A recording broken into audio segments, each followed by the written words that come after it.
What's going on, Gym Bros and Gym Girls? My name is James, and welcome to episode 14 of Gym Bro Talks. Today we got a really special guest on the show, and you've definitely seen his name around. You probably even tagged his name in other people's videos. This man is saving lives every single day, and he's writing a book, and he's trying to spread as much content and as much education as he can around all the social media platforms as he can. So without further ado, we have Dr. Ids. How are you doing today? All good. Thank you very much. Thanks for having me. It's nice to be wanted to be a guest on various podcasts. So I honestly appreciate it. Yeah, thank you again for taking the time to come on to the show. And I think with the knowledge you have and the amount of people that you've helped, you're definitely gonna be invited to many podcasts, and I'm so grateful for you to be on the podcast here. So I want to get started right into the juicy topics that we discussed earlier in messages, and the first one being like visceral fat, right? Because when I look on TikTok and the stuff I've learned, and I see your videos, I'm like, what I learned isn't actually true. So, like stuff like, you can't spot reduce fat, or stuff like you don't have to do cardio to burn fat. You have to be in a caloric deficit to burn fat. All of those were things that I believe to be very true, and I think a lot of people believe to be true, especially quote unquote fitness influencers, experts, and stuff like that. And so I noticed that you said with the visceral fat is that when you do cardio, you can actually burn visceral fat whether or not you are in a calorie deficit or not. Can you tell us a little bit more about that? Yes. So that's a very niche and specific topic, right? It's not something that is commonly talked about because I think, quite frankly, it's not a very well understood topic. And the more I go into it, the more I realize that it is super complicated. We're starting to know now in the medical field that visceral adipose tissue or intra-abdominal adipose tissue. So often in the literature you'll see it referred to as VAT or IAAT, right? So this type of fat tissue and these fat depots, they are essentially acting as a separate organ. They have functionalities that resemble like any other organ. So in a way, they influence hormones. They release inflammatory cytokines, different types of chemical mediators, right? And they can affect different organ functionality. So in one way, the fat you have under your arm and the fat you've got on your chest and the fat you've got on your legs and your bum, right? So that type of fat is typically referred to as subcutaneous fat. Okay. And even though it does have metabolic properties, it's not as influential in our health as visceral adipose tissue is. That's the first thing I would like to say. The next thing that I think is key to establish and to make sure we are specific with our definitions, right? I think the key point is that when I say that different things and exercise can burn visceral fat, quote unquote, burn visceral fat, right? I'm only saying burn because it's easy to understand for the layperson, right? So when I say burn, what I'm meaning is that different things such as exercise can influence the fat partitioning in our body. So what that means is it acts as almost a redistribution of fat stores around the body. So, there's been plenty of control studies. I think some of the main meta-analyses by Chang et al. In last year, and you've got Alice Belicha et al. Who looked at, I think 12 systematic reviews and meta-analyses covering over 140 control studies, right? So there is a lot of evidence out there, and I'll try and summarize what's going on. So when I say that there's a redistribution, what's happening is that we can almost, target our visceral adipose tissue in the way that we can cause lipolysis and breakdown of that tissue, and then that can be redistributed and stored elsewhere in the body to less harmful areas, right? So when I say burn, well, it's technically not burning because we're not losing total fat. We're not losing weight. So if you want to lose weight over a consistent period of time, then you have to be in a calorie deficit. No one, you can't argue against the laws of thermodynamics, right? So what I'm suggesting in a very relatively simple manner is that things like cardiovascular exercise, and we can talk about what I actually mean by that. They have an influential role on our belly, our deep stomach and deep belly fat, independent of how many calories you're having, right? So even if you take two people and you're eating the same amount, and one person does 4 times a week of cardiovascular exercise, and they make up those calories by eating more calories afterwards. Okay, two people after a few months, one that does cardiovascular exercise, one that doesn't do any cardiovascular exercise, even if they're staying the same weight, so they're not in a calorie deficit, the one doing cardiovascular exercise will have reduced the level of intra-abdominal adipose tissue compared to the other person who hasn't done any cardiovascular exercise. So what's happened is that they've broken down some of their fat tissue in the gut, and it's gone and been distributed elsewhere in the body, right? So in my series called How to Lose Stomach Fat, that's a very, obviously I'm doing that just so the average person can understand, but we need to start being a bit more specific, and in the longer formats like this, I like to go into a bit more of the finer detail, right? Yeah, and I understand because like when a lot of content creators are making TikToks, they try to make it a little bit shorter and you don't get the full picture cover, then the people will comment and I understand what's going on there. So what I want to ask is in regards to visceral fat, when you say like redistribution, does that mean you're redistributing the visceral fat into, maybe there's more different types of fats, but is it going into your subcutaneous fat? Yeah, so so it is very possible because in controlled studies, what we see that although the total fat mass does not differ across the entire body, right? Whether that's from MRI scanning or CT scanning or DEXA scanning, these are high grade medical scanners, right? So they're like the most accurate things we have to calculate body fat across the body. So what we see is when people do these interventions, you have a reduction in visceral adipose tissue store, but you don't have any change in total fat mass. So if you have a reduction in one type of fat, but then the total amount of fat stays the same, what does that tell you about what's happened to this? Obviously, by definition, that has to have gone somewhere else because your total amount of fat has stayed the same, right?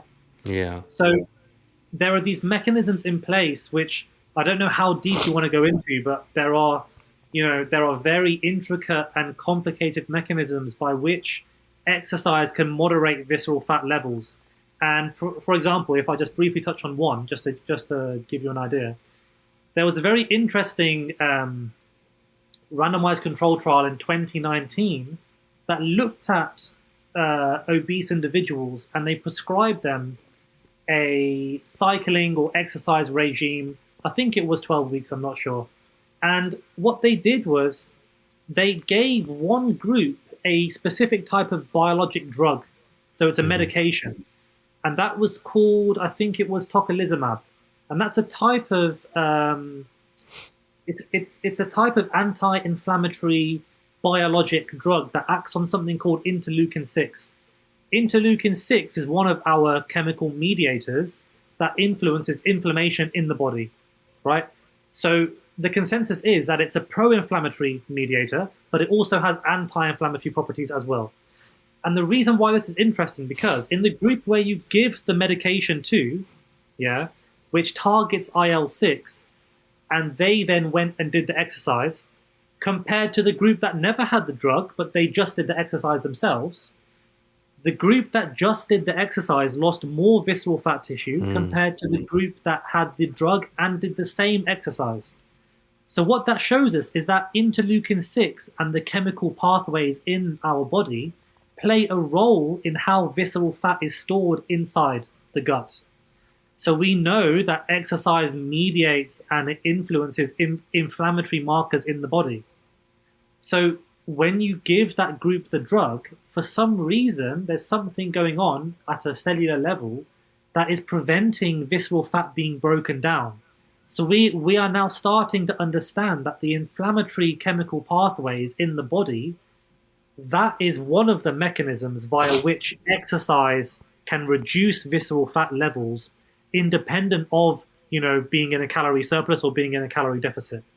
So that's just one of the proposed mechanisms, and there are others to do with insulin sensitivity and our fight or flight response, where visceral fat tissue is known to be more sensitive to sympathetic activation.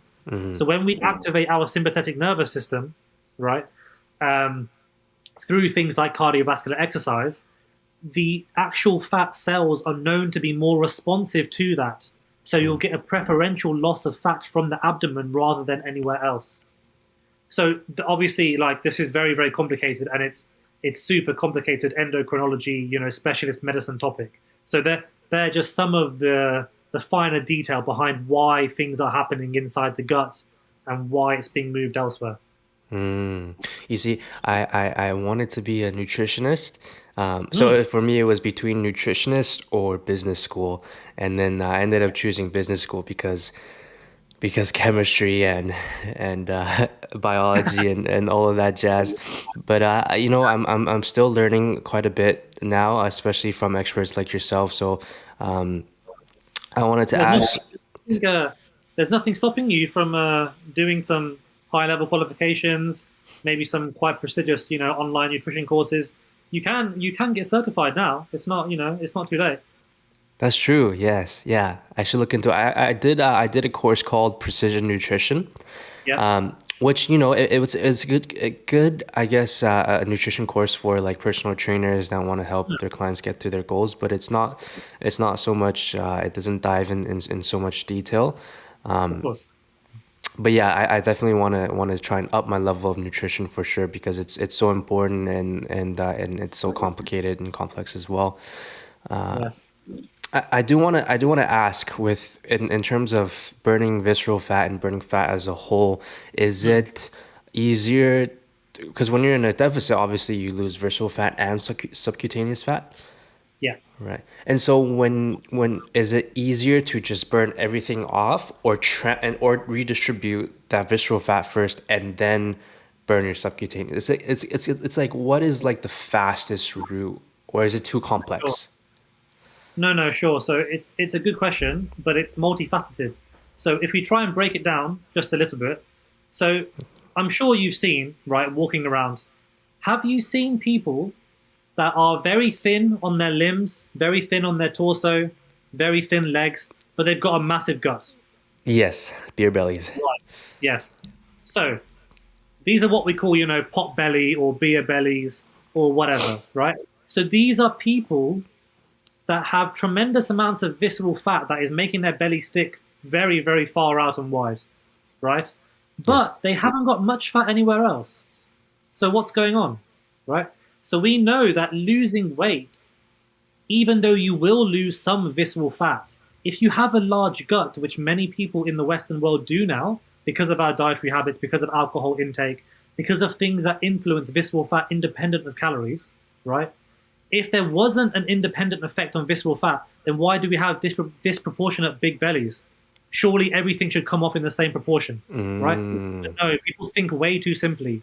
People think, every coach online, or unless they've listened to what I had to say, or unless they have a high level, whatever medical qualification or something, they will say, if you want to lose your belly, you need to just be in a calorie deficit. mm, Okay, sure, yes, you will lose some, but if you want to preferentially lose visceral fat because you've got a disproportionately large belly, then you do need to be a bit more tailored and a bit more specific in how you advise people and clients, right? mm, So, so that's the first thing. So even when you're losing total weight and total fat, the proportion of how much visceral fat you are losing depends on how you live your life and the diet you're having and the exercise regime you're putting in place. Okay? So that's the first thing. So now the next thing is, what's the easiest way? Well, I would always recommend, the quickest way to lose visceral fat would be to be in a calorie deficit, but to also engage in habits that lose visceral fat independent of calories as well. So some of those things will be, cardiovascular exercise. And that's why when you go to the gym and look at people, generally speaking, that just solely do resistance training, yeah, a Yeah. lot of them will be very strong, very muscular, but they've got large bellies. Yeah. And then I can even see it in myself. I haven't done any cardiovascular exercise for a good maybe 5-6 months because of everything going on at work and all these other things going on. And I've noticed that my weight has stayed exactly the same. I've been 75, 74 kilograms for years, right? But why is my belly slowly coming out? Oh, maybe it's because my lifestyle habits have changed. I've not gained or lost any weight, but I'm doing things that are preferentially storing visceral fat and not storing other kinds of fat, right? So when you want to lose visceral fat, you have to be tailored. You have to be a bit more specific and a bit more knowledgeable as to what we can do to really focus on that area. So cardiovascular exercise is a big one, reducing calories from refined carbohydrate, refined sugary sources. There was a very interesting study, I think in 2012, that gave 4 groups of people 4 different drinks for 6 months, right? One group had a highly refined sugary drink. The other group had a sugar-free drink, so they had zero calories. The other group had milk, and the other group had water or something, right? The group that had the sugary drink, so the high refined sugar group, after a few months, they never gained any additional fat. But what happened is their visceral fat levels went up by 30%. Right? So that's showing you that it's not all about weight loss and weight gain. Things that you do and the things that we, participate in on a day-to-day basis, that can change our visceral fat levels. So to summarize all of this, coming down now back into one final point, losing weight is a very effective way to lose visceral fat, yes. But to go into the finer detail, if you want to preferentially lose visceral fat, then you have to do additional strategies that include things like cardiovascular exercise, reducing refined sugar intake, working on our cortisol and stress levels, because glucocorticoids like cortisol can also redistribute fat stores as well. And things like, there's an interesting study recently this year looking at sleep and how not having good enough sleep can affect different hormone levels and how that can affect visceral fat levels as well. So there are many methods that we can, engage with that would help visceral fat stores as well. Yeah, I noticed when for the last, I guess, few months, I was in like a little bit of a bulk, and I'm 5'7", but I reached about 200 pounds. And I'm doing a cut now, so I'm back at 175. Everything went down, but my belly is still huge. And I think the reason is that because I haven't done any cardio for the past maybe like 2-3 years. So Yes. I gotta get that going. I noticed, and that was you posted the other day of you doing deadlifts. I'm like, holy shit! Like Dr. Ids is freaking jacked.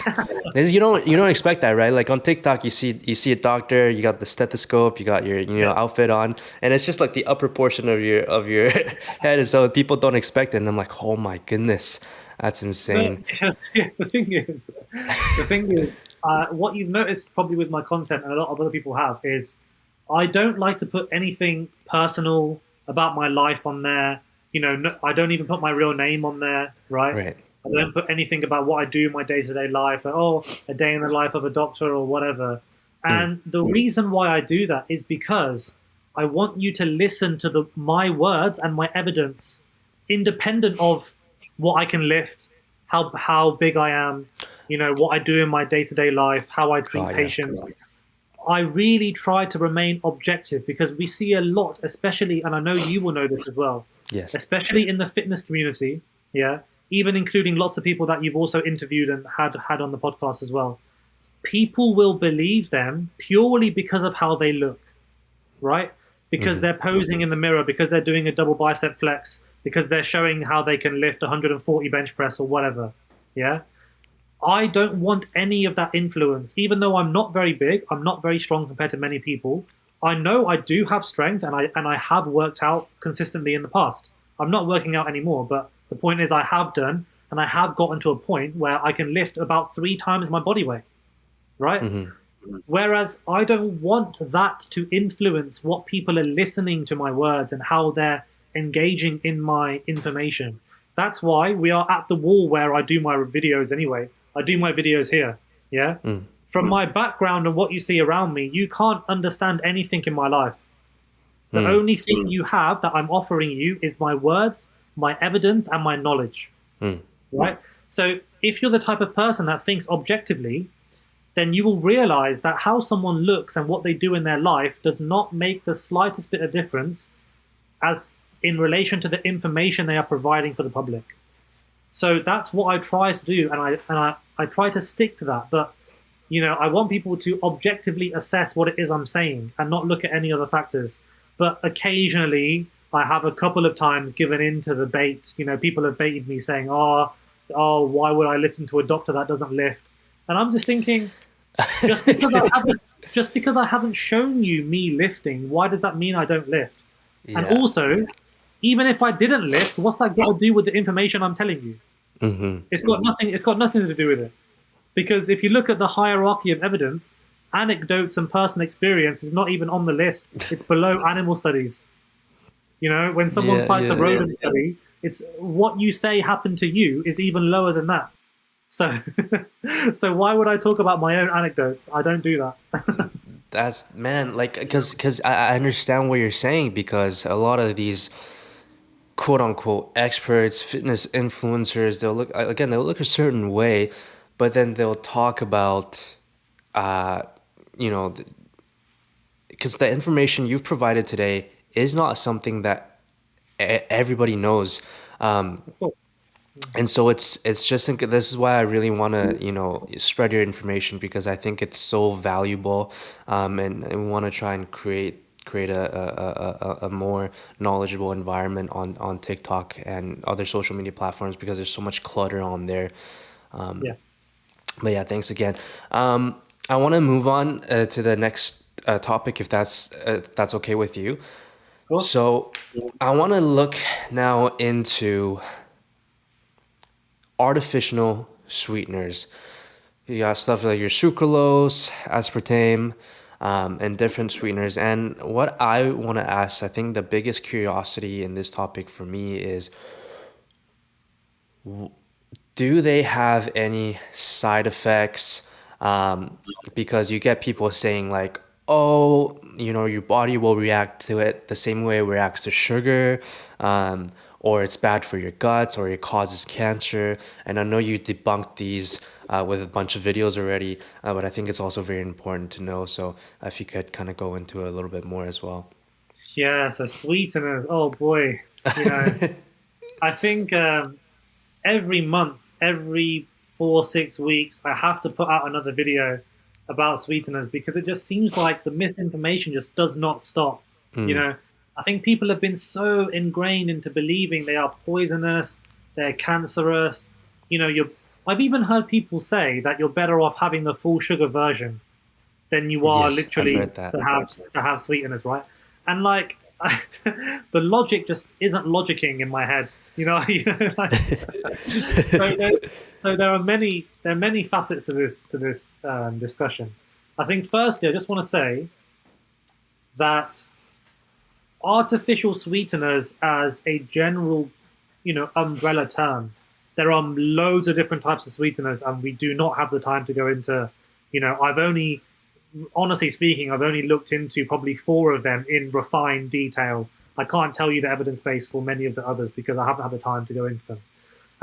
But regarding, aspartame and sucralose, aspartame is probably the sweetener, the low energy sweetener that has gotten the most hype and the most controversy and the most discussion between different studies and different professionals, right? And I want to say off the bat that there is no established harmful effects of aspartame on human health. Okay. And when I say established, I mean we have to be very specific here. I'm not saying that there haven't been documented associations between aspartame and, worsening cognitive function. There's perhaps some associations between, childhood ADHD and different types of neurological disorders and things like, anxiety. There's even been a bit of evidence looking at low mood and artificial sweeteners as well. And I even covered that in one of my videos briefly. Yep. But you have to understand that the quality of evidence is just not there to say that aspartame or sweeteners cause any of these issues, right? They are interesting avenues of research that will be ongoing now for the next couple of decades. And in the future, we might see perhaps a stronger link or a stronger line of converging evidence that shows that perhaps, a couple of the sweeteners might negatively impact our mood, or they might do something, right? But I can say with confidence that the evidence we have available does not show that aspartame or low energy sweeteners cause cancer, increase your risk of cancer. They don't cause insulin resistance. They don't increase our glucose or insulin levels. Yeah.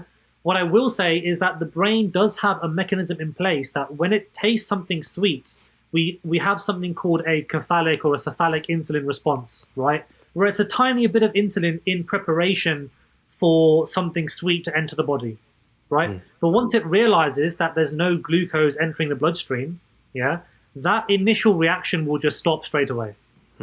So there was a very interesting meta-analysis, I think in 2020 by Grayling et al., Arno Grayling, who actually analyzed all of the control studies, I think 26 or so, on the effects of low energy sweeteners and their glucose and insulinemic responses, right?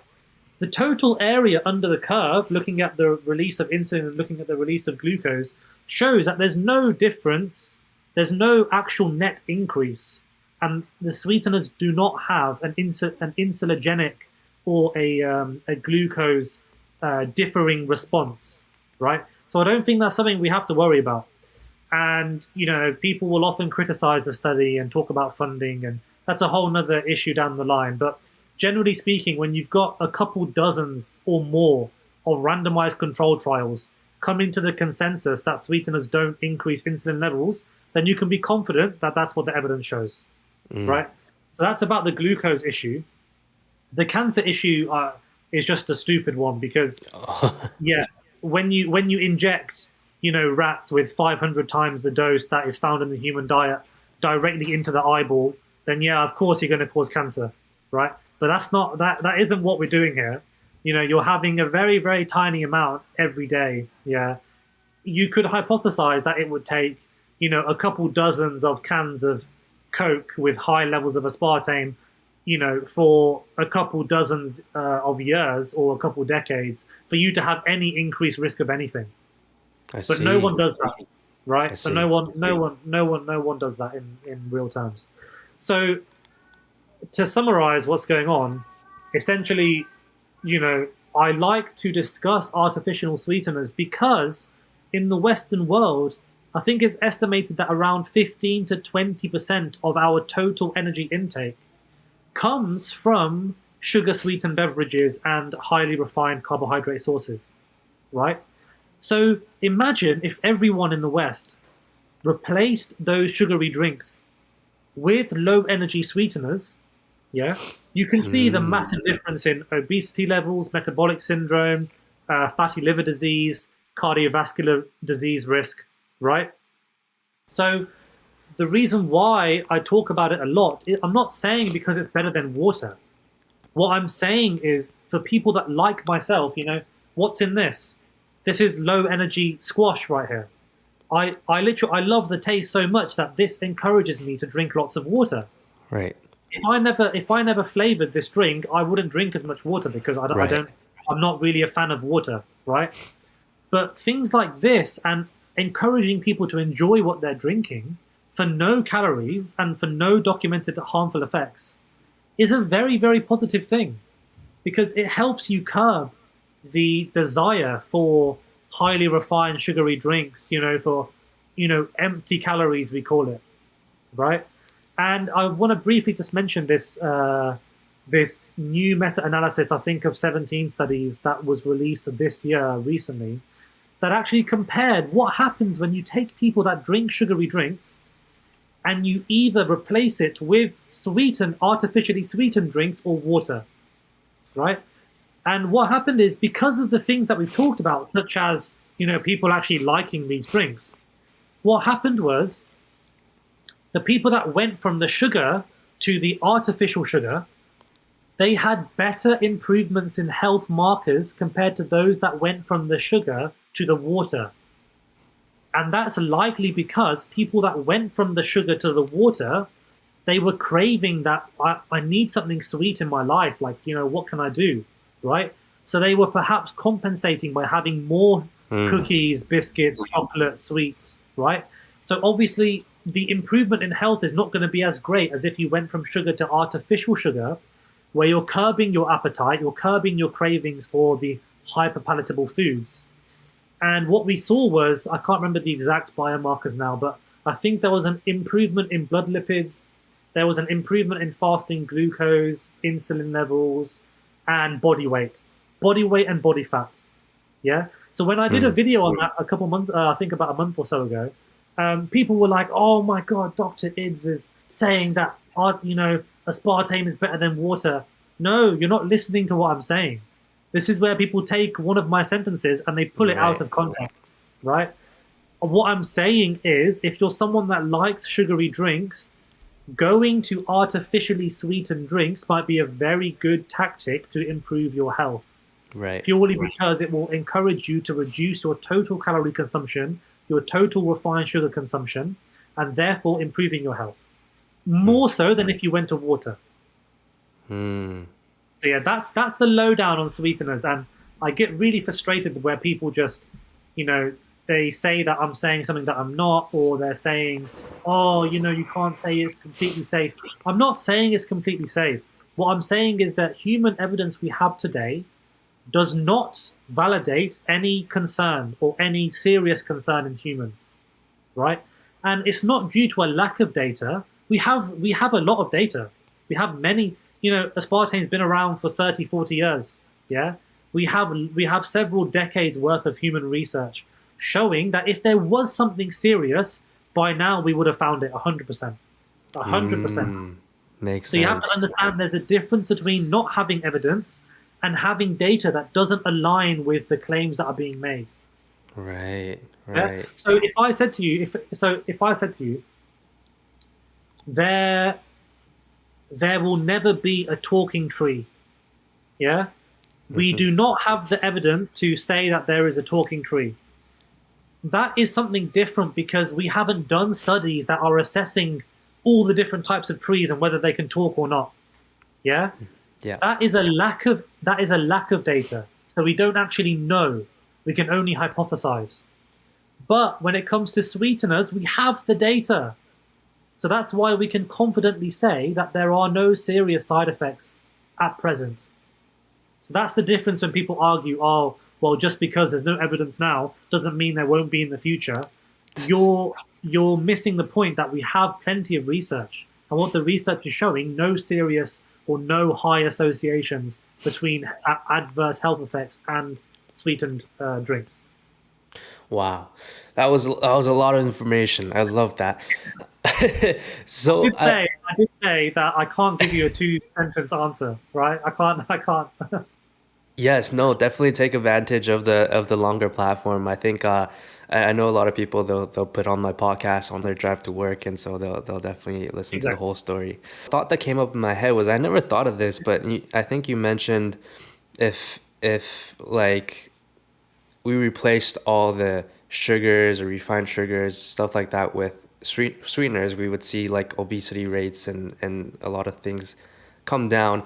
I think that's actually such a good idea. I feel like businesses would be so scared to do that though. Like I feel like they understand how much like risk there is with people thinking, those side effects that the artificial sweeteners might have, and that might be like a reason why they wouldn't want to do it. But Well, the thing is, this is a whole nother conversation which we can have another time. But yeah, when you look at the food environment and the main food manufacturers and drink manufacturers that have sugary drinks, they are acknowledging that people do want alternatives and that there is a market for alternatives. So pretty much every major, sugary brand has 0 calorie sweetened Right. options, right?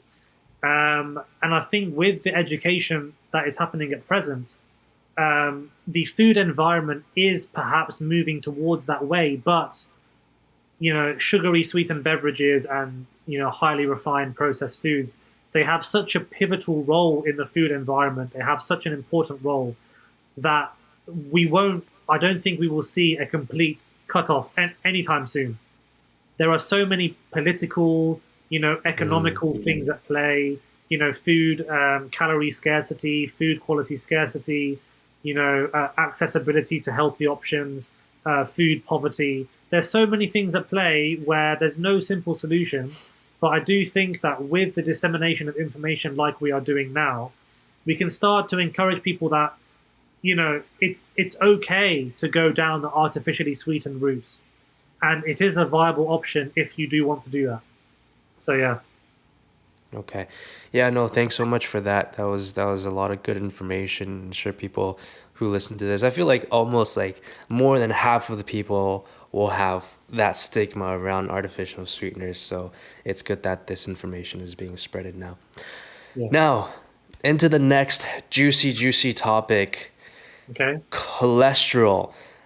The funniest video I've seen in the past few days was when I was scrolling through TikTok and that footage of Liver King come up, and then we have obviously you got Dr. Iz on the side like always, and then we got Liver King in the back saying, "I don't believe in cholesterol. I don't believe in that shit." Can you can you tell us cholesterol? Why? Actually, you know what? I want to get into it in a way where you hear so many people say, "Don't eat more than 1 or 2 eggs a day." And then I know you had a video on that as well, where you mentioned that it probably, correct me if I'm wrong, it increases the LDL and HDL, and then the ratio stays the same. We can talk a lot about cholesterol, but I also wanted to ask if is it only the ratio that matters, or does it matter if they're the how high those numbers are? Oh boy. Okay. Oh wow. This is okay. I am wary of time, but okay. So let's see how I can best try and. This is a Is it very good question. Very good question. Okay. All right. Simply speaking, okay? LDL, LDL cholesterol, okay, is an independent causal factor in increases in cardiovascular disease and heart disease and things that impact our arteries and our hearts. Okay. It's when I say independent, this is a very key point now, that even though there have been if you look at the European Atherosclerosis Society consensus panel, they're made up of world-leading experts on heart disease, right? In 2017, they released their consensus panel message, right? Which essentially goes like this. And I would 100% agree, and this is what's been with my research as well, that there are so many converging lines of different analyses, different demographics, different populations, different types of research, observational research, prospective, retrospective, randomized control trials, over 200, I think, cohort studies, over several dozen, randomized control trials that look at whether you lower LDL via medication and what happens to their heart disease risk later on, right? All of these converging lines of evidence show, and they summarize, that LDL cholesterol does play, if LDL cholesterol goes up, independent of anything else going on, independent of HDL, that your risk of heart disease goes up, and it plays a causal role, not just association, it plays a causal factor in heart disease and atherosclerosis. Okay? That's the first thing I'll say. Now, if you look at, there's also something called Mendelian randomization and genetic studies that look at people that have genetic predisposition to having high cholesterol levels, right? Those genetic variances also align with the converging lines of evidence as well. So when people say that cholesterol does not have an impact, they're talking out their ass, quite frankly. And Liver King does not know what he's on about, and he's only trying to preserve his monetary incentives and his business, which is okay. Any good marketer would do that. That's fine. Right. But when it comes to science and research, he's not the person to listen to. Yeah. So cholesterol now, there are many different types of blood lipids, right?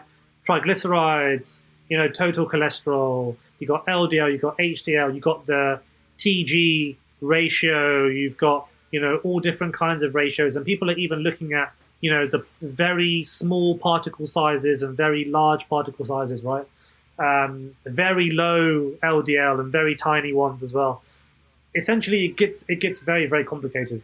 But the key thing that we know from nutritional research is that our diet does play an influential role on what happens to our blood lipids. Okay. And what you mentioned about eggs is probably one of the most talked about topics when it comes to cholesterol and fitness, right?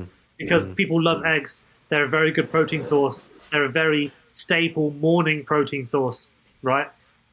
But then obviously fitness influences and people are worried about what happens to risk of heart disease. Right. Now, when you look at the meta-analyses of randomized control trials, it shows that yes, dietary cholesterol, so eggs do contain dietary cholesterol. We know now that dietary cholesterol doesn't have that much of an impact on our blood lipids as other things like saturated fats, like unsaturated fats, like trans and saturated fatty acids. They're the things that are the most influential on our cholesterol levels. But dietary cholesterol does have a small impact, and in a subgroup of the population, we are something called hyper-responders, or people they're hyper-responsive to dietary cholesterol. So there's a subgroup of people that do massively change their cholesterol levels based on how much dietary cholesterol they eat. Okay. So that's the next thing I'll say. Now, when it comes to eggs do have an impact in our total blood lipid profile, our total cholesterol profile.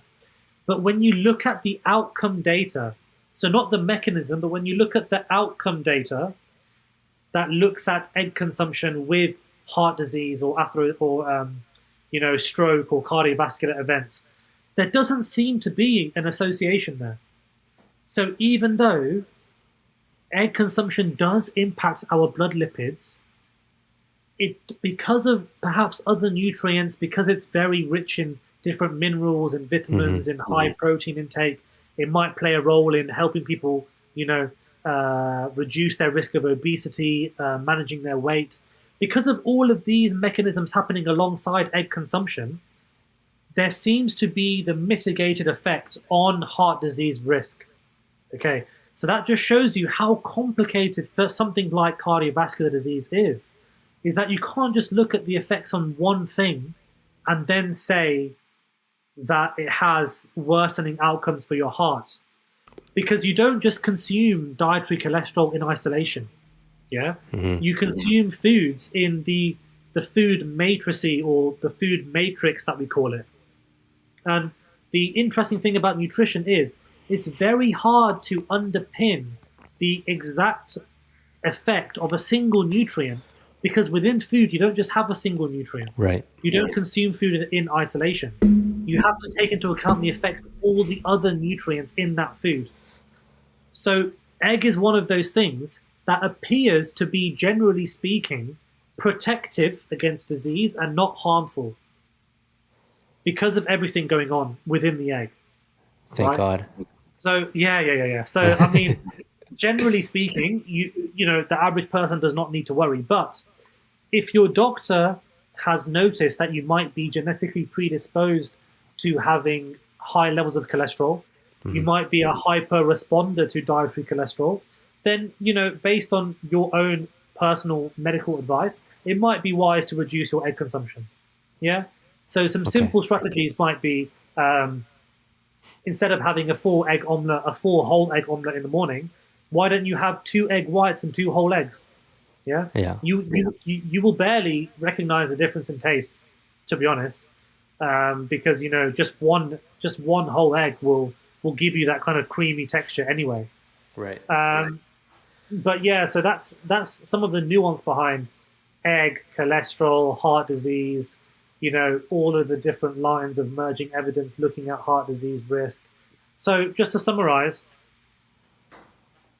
our blood lipids do play a role in our heart disease risk. Don't listen to anyone that tells you otherwise. Yeah, cholesterol is not a myth. LDL is not a myth. Yeah, it's one of the main reasons. It's one of the main markers or investigations that doctors do when we look at someone's risk of metabolic syndrome or metabolic disease, because the liver plays a very crucial role with how we, you know, um, in our insulin resistance, in our visceral fat adipose tissue, in our sensitivity, in our breakdown of byproducts, in our metabolization of different nutrients. It even, vitamin K, clotting factors, loads of different things, right? So don't listen to anyone that tells you blood lipids don't make a difference. Obviously, inflammation, CRP, insulin sensitivity, obesity, excess adipose tissue, inflammatory cytokines, all of these play also crucial roles in our disease risk. But that does not mean that blood lipids have no role. Okay, so that's probably what I'd like to finish that topic on is, just be wary of people making unsubstantiated claims that go against world experts. I'm talking not just one world expert. You've got a consensus panel that are literally, they're the ones that Right. influence what happens with medical care and all that kind of stuff. Can So can I conclude? Can I conclude that choosing a healthier fat source has less effect on LDL and cholesterol? no, choosing healthier fat sources will have a more beneficial effect Right. Right. because More our beneficial yeah effect. because our saturated fats and our mono and polyunsaturated fatty acids, changing the proportion of types of fat in our diet will have the biggest role on our cholesterol levels. Our dietary cholesterol has a much smaller role. So you don't need to look at dietary cholesterol too much. You need to look at, am I having any trans-saturated fatty acids, any saturated fatty acids? Am I having enough healthy omega-3s, omega-6s, Right. mono, polyunsaturated fatty acids? Am I having, why don't I drizzle some extra virgin olive oil on top of my salad? Why don't I decrease the amount of fat in my steak that I'm having today? Or whatever. So yeah, Yeah. I that's mean, probably the because thing. That's the single biggest thing we can do to improve our blood cholesterol levels. I love to hear that. I love eggs. I want to say, so then what would you say about the guys on the internet, like TikTok, whatnot? They're grabbing a stick of butter and they're just eating it because butter is not. Yeah, I mean, okay, dairy and heart disease is a completely different topic, Oh, shoot. and it's also very complicated because of once again the nutrients don't live in isolation, Right. right? So even though dairy products do contain saturated fats, yeah, the overwhelming amount of evidence shows that dairy consumption does not increase your risk of cardiovascular diseases. It might even have a protective effect on Interesting. cardiovascular disease risk. And that's because of, there's some mechanisms to do with the bioavailability of calcium and how it can take away different plaque structures, and it can reduce the amount of atherosclerosis that happens, and also the positive effects on inflammatory mediators, inflammatory cytokines. There's a meta-analysis of dozens of studies looking at dairy and its effect on interleukin 3, interleukin 6, high sensitivity CRP, tumor necrosis factor alpha. Generally speaking, dairy products have a anti-inflammatory effect on our body, right? So if you're reducing inflammation, then that's also one mechanism by which heart disease occurs. So that's why it's so complicated to just say, oh, but dairy contains saturated fat, so surely that's going to be bad for my heart. Mm, No, you can't say that. But, just to summarize, I will say it's probably not a good idea to just be, munching on blocks of butter just every day. I don't think that's yeah. wise for anyone really. Like, 'cause Yeah. for a fact, your LDL is gonna just completely be dysregulated. Yeah. I think following Dr. Ids is one of the best things that happened to me. Like because you start realizing that everything is so complicated. There's just so many sides of every single thing that you wouldn't think about because I guess what we like to do as humans, we'll hear one thing and then we'll connect it to everything else. Yes. Yeah, so no, definitely if you're not following Dr. Ids, this is probably like the best thing you can do. I know we're running out of time. Is 10 minutes okay for you? 10 more minutes? Yeah, go on then. Yeah, 10 minutes is fine. Yeah. Sure. Because I want to talk about ecdysteroids, and I know it can be a pretty complicated topic as well, so I was hoping that we can do it in 10 minutes. And the reason why I wanted to talk about ecdysteroids is because it's been a very popular topic on social media, especially on TikTok, where people have a lot of influence and they'll talk about ecdysteroids and how much benefit it gives them. And I've done just like a little bit of research myself, and I find that, ecdysteroids probably don't work. But then you get people like Greg Doucette. I don't know if you know Greg Doucette. He's obviously a very influential fitness influencer that is selling ecdysteroids, or like Ryan Schmidl. And so I think the video that I saw, correct me if I'm wrong, and if the video that I saw you made was that ecdysteroids probably don't have an effect because human receptors don't bind to plant steroids and whatnot. Yeah. So good. Yeah. Yeah. Good talking point. Um, me and Greg have had a couple run-ins very early on in my TikTok career. Actually, he actually had me on one of his episodes of what was it? TikTok reviewing, stupid things I found on TikTok or whatever. And he Uh-huh. actually attempted to call me out, and I, I basically said, just you don't want to play this game, and it's just Oh not my going to go. goodness. But anyway, we had a bit of back and forth. This was literally probably 14, 15 months ago now, a long time ago. Can I find this on YouTube or something?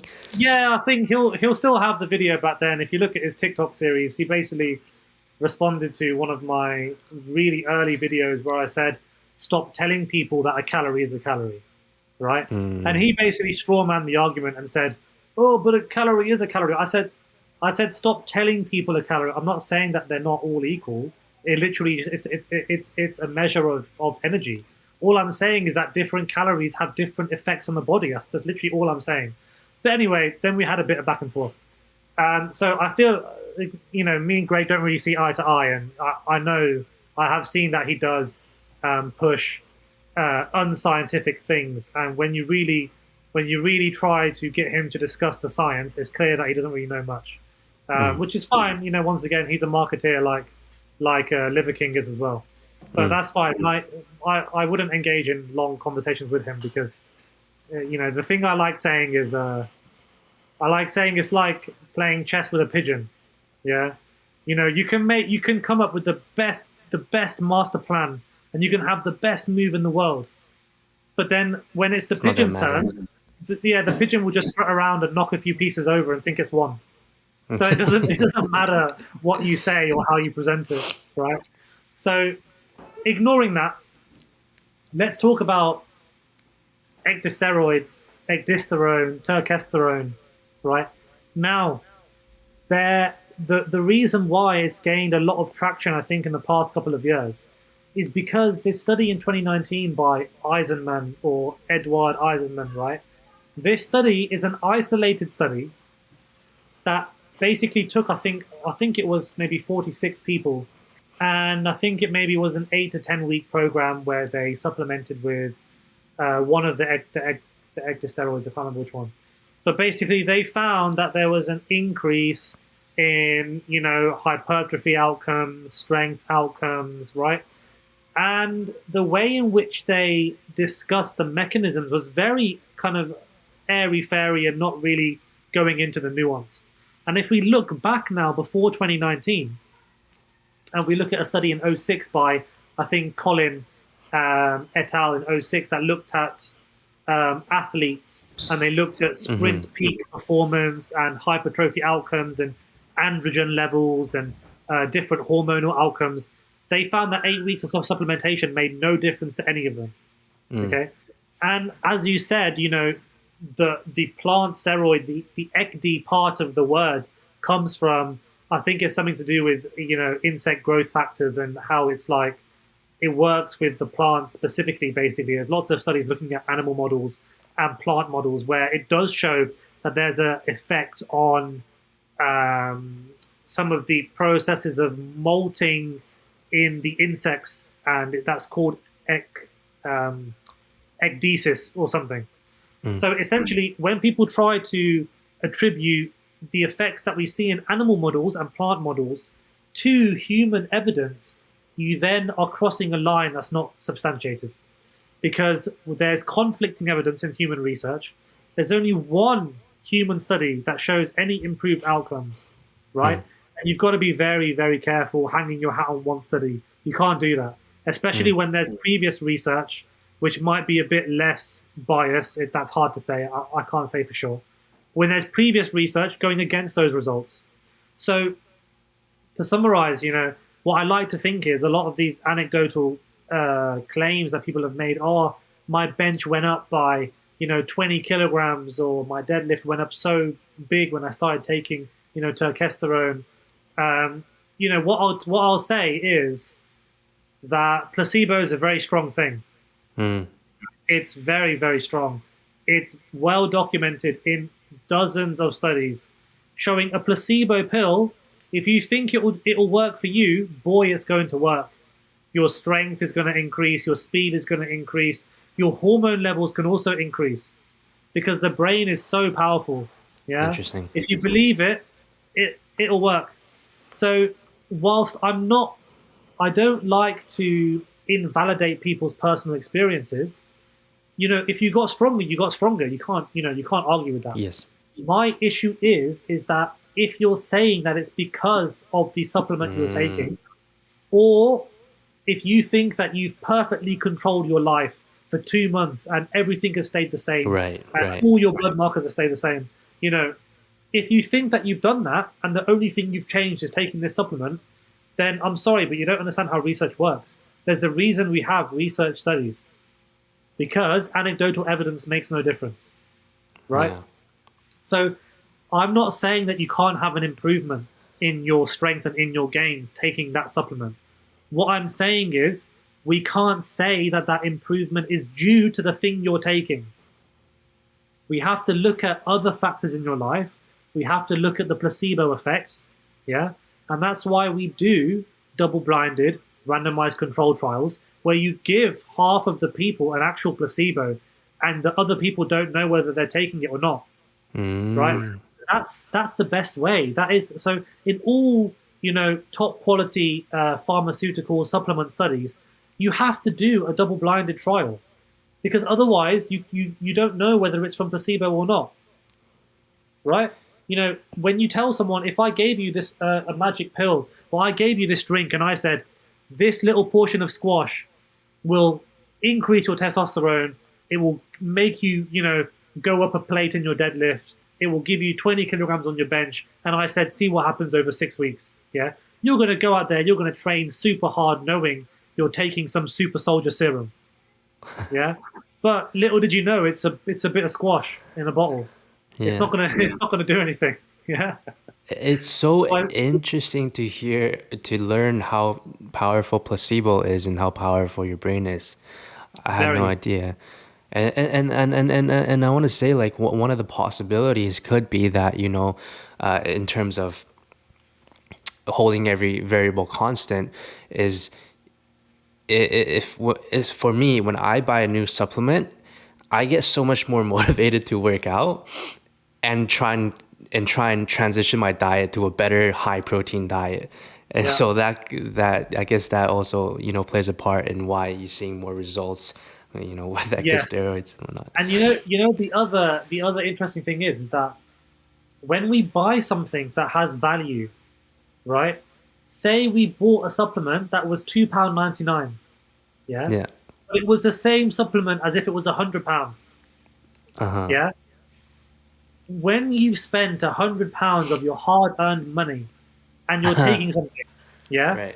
you Yeah. have an even greater motivation to make the Yeah. supplement work, right? Whereas Yeah. if you bought something for £2, you take it for a week and you're like, oh, it's not doing anything. There's no Right. point. I'll just leave it. Yeah. Yeah. You Yeah. don't have that same psychological motivation where you actually want the thing to work so bad that you make it work. Uh-huh. So I think the way that they've priced these supplements as being pretty expensive is very smart. It's just top quality marketing right there. Because when you buy something that is expensive, we have a preconceived notion that that thing is valuable, Right. right? Right. It's valuable and it holds value and quality. That's why designer brands are so many thousands, and undesigner brands of clothes are just very cheap. Yeah, you're buying it expensively because you think it's quality. The same thing happens with our brain. So we buy something, and it's £100, and you really want it to work, and you're going to put all of your effort into making it work. You're more likely to have positive effects in the gym. That's just how it works. So that's why you see people. I know Ryan used to. He used to. I think he still does sell it now or whatever. Me and Ryan we're on good terms. It's all good. People like Greg and other people, they also sell it. But to put it bluntly, it's not based on any sound human research. There's no viable mechanism by which it would work anyway. So when you're lacking the mechanism and you're lacking the outcomes, and then you make a claim that doesn't hold up in the light of scientific evidence. Mm. There is an argument that if you have outcome data, but you don't have a valid mechanism or a established mechanism in human cells or whatever, then you could argue that it's still okay because outcome data matters more than mechanisms, right? Right. But if you have neither one of them, then you can't. There's conflicting outcome data and there's no viable mechanism. So there's no way in my mind I would ever, I wouldn't have the scientific. I have scientific responsibility to my audience, right? I'm only going to encourage and advise people based on science. So at the moment, that the science just isn't there. So that's all I can say. Now, Doctor is now I'm too smart to miss out on placebo gains. Yeah. Oh no.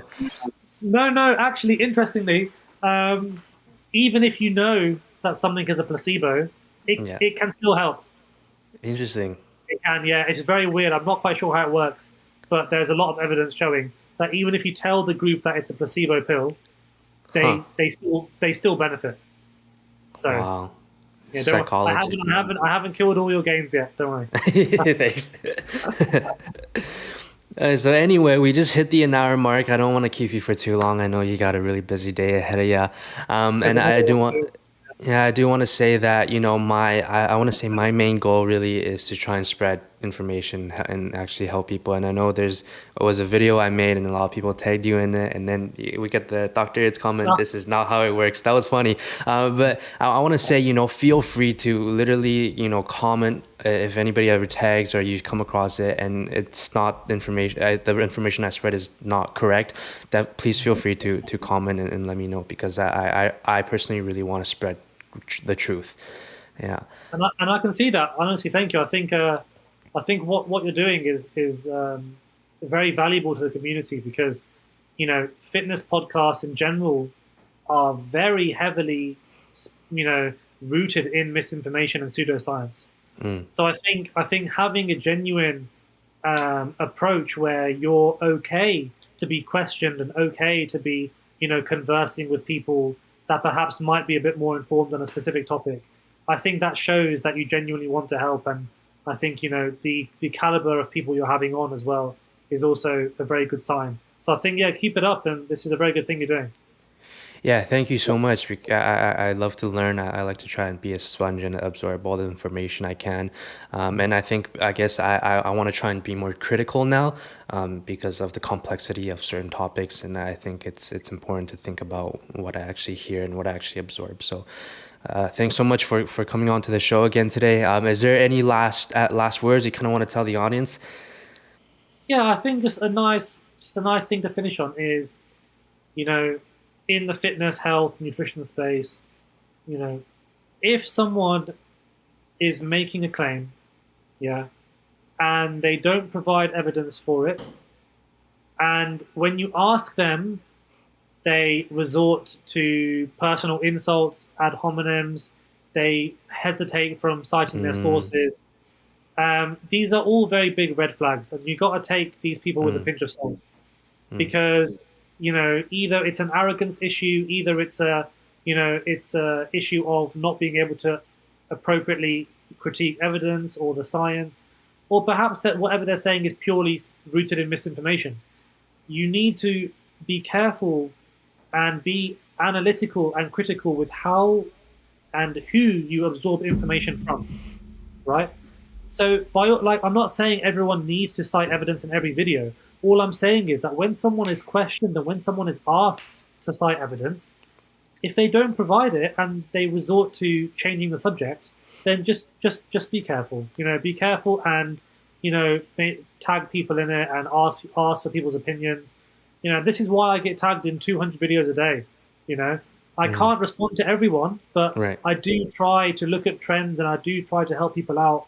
And that's a lot of the reason why I choose the videos that I choose. And I choose them because people are confused and they genuinely want to know the science behind it. So I Mm. think that's probably just the last thing I'll say. I'll say just always don't be afraid to ask. Don't be afraid to ask for evidence, and be skeptical by people that make claims that aren't substantiated. Mm. That's all I'll Thanks say. so much. Thanks so much. This is probably the most informative and educational episode I've had so far, and I would love to have the chance. I know you're busy, but in the future at all, I'd love to have a chance to chat with you again because I'd love to learn from you. For sure, my friend. For sure. Sometime in the future. Thank you. So that wraps up episode 14 of Jim Brill Talks today. Thanks again for sticking around for the episode. Today's episode is by far the most informative episode we've had on the show. So I want to give a big thanks again to Dr. Itz for taking the time and coming on here. But thanks again for sticking around. I will see you guys in the next episode. Have a good rest of your day.